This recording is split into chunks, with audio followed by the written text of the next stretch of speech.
Well, how to all you collector car fans? This is Jason, the owner and founder of Southern Bush Motorsports. So this is an interesting Tales from the Bush. This is going to be, do you really restore this car? So you're going to see some pictures of some cars that I had found over the years that, in my opinion, are a little bit too rough to be saved, but I thought I would get your opinion on should this car be saved. So this car right here, I found this in a swamp. Now this car was sitting in water, sitting in mud. I was able to get it out and put it on blocks. You can see my van in the background there. But over the years of this car sitting on the ground, trees had fallen on it. To actually get this car out to where you see it, you can see where a big old tree landed on the back of that car. It took me hours to get that tree cut up and off that car. But to get this car where you see it right now took a lot of work. So why did I save it? Well, it was a completely untouched car. There wasn't anything missing off the car. Looked like it had that front fender replaced at one time in its life, but you know, the car was untouched. And my opinion on the car was, if it couldn't be saved, it would be a hell of a parts car, because the car was completely untouched. The interior on it was untouched, the engine compartment, nothing had been done to the car. And it had some pretty cool options on the car. Now bear in mind, this is no rare Challenger. This was only a 318 Grandma Challenger grocery getter, but it just had some weird options on the car that, you know, that full cluster and stuff there, the bucket seat console, and you can see this car was rough. Incredibly, even though this car had been sitting in water, look at how solid it is. I mean, there's a lot of surface rust there, but this had been an undercoated car, and the undercoating actually stood its ground and kept the car from rotting all to heck. So the car was definitely savable. But therein lies the question: when do you restore the car? Do you restore it because it's a rare car? Of course. And this car was not. Do you restore it because it's not too far gone? Well, yeah, of course. But this car is pretty far gone. Is there sentimental value to it? Well, a lot of us get stuck in that trap where it's sentimental value. It was a car you had when you were a kid. You put all the money you want into it. You know, look at the long range of it. Are you ever going to see that money? If you ever get into trouble and you got to sell that car, you're going to get your money back. Well, you can get your money back if you pick the right car, but in my opinion, this was a 70 Challenger. That's it. Not an SE, not an RT, nothing. It was a 318 car. It was an untouched car, and it was relatively solid. Definitely had some crusty issues, as you can see right there, but the frame rails are solid all the way around. But when do you decide if you're going to put the money into a car or not, if you're going to get the money out of it? Is this car restorable? Sure. I mean, you can put new quarters on the car, you could jack it up a little bit and fix it, but is it worth it? In my opinion, I wouldn't do it, because you're going to put 2-3 years into the restoration of this car. You're going to probably have 40 to 50 grand into it. That's if you're doing the car yourself. 30 to 40 if you're doing it yourself. Maybe 50, 60 grand into it if you're getting a shop to do it. You're going to lose the car for 2 to 3 years. And it really, at the end of the day, is just a 318 car. So do you do it? What would I do? I wouldn't restore it. So now we're getting into this 70 Superbird. Now this car looks complete. And by God, it is a 70 Superbird. But she was rough. Really, really rough. It needed all new quarters, inner and outer quarters. It needed a new roof, window plug, trunk, frame rails. I mean, the car making it to this point was astounding that it even rolled to this point. It was so rotted out underneath it. You can see the actual car is bent in the middle there. So therein lies the question again. Yes, by God, it's a 70 Superbird. I think a 444 barrel car. But do you restore this car? Anybody with experience in the business would look at this car and go, nope, stick it into a building, bring in a 70 Roadrunner or a 70 Satellite donor car, close the door and take all the numbers off this car. You can't save this car. Although it's all complete and everything's there, this car was rotted all the heck underneath.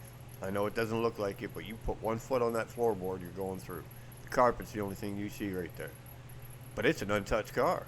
Completely untouched car. So let's say you decide to go ahead and restore this car the way it is, not use a donor car. As you can see, it's a real factory sublime green car. Motor and transmission are missing out of it, right? But it is a factory sublime green car, so it's a beautiful Superbird. But the cool thing is the engine and transmission were found with the car in the trunk. I believe it was in the trunk that the motor and transmission were. So somebody had planned to do something with this car, and then it just got away from them. It doesn't look that bad right there, but that's not where the car was sitting in the mud and water. It was the rest of the car that really got rough. So, you know, you're going to spend, on a car like this, you have no choice but to put top quality parts into it. You know, you're going to spend a lot of money on cars that are worth restoring. Now we're getting into this 69, no, that's a 70 or 71 Cutlass convertible. Really cool car. Again, I like to show these untouched cars. This car was untouched. There was nothing done on this car. This car had been sitting in a field for so bloody long. It wasn't sitting right here. It was sitting in a field. And it was sitting in the south. So you got a lot of the salt, humidity, and stuff in the car. I found this in it was in a yard with a whole bunch of other cars, but I took pictures of this car because I like the Cutlasses. It's a beautiful car, and especially the convertible. There's that line. Do you restore this car? Yes, it's complete. Yes, it's untouched. Everything's there. You're not missing nothing. This car needs to be taken apart. But when you start taking a car like this apart, this car has got wheels on it now to get it rolling because that's how they got it to this point. But this car was sitting on the ground. The underneath of the car wasn't too bad, but it's a convertible, so you don't have the stability of that steel top.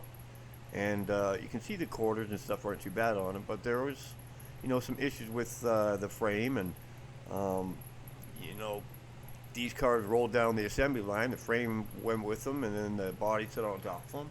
In most cases, that's how these old cars went. But this car right here, you're going to need a lot of money to restore this car. Same situation. You're going to put, if you're doing it yourself, 30 to 40 grand into this car, maybe 50. It's a little bit harder to find parts.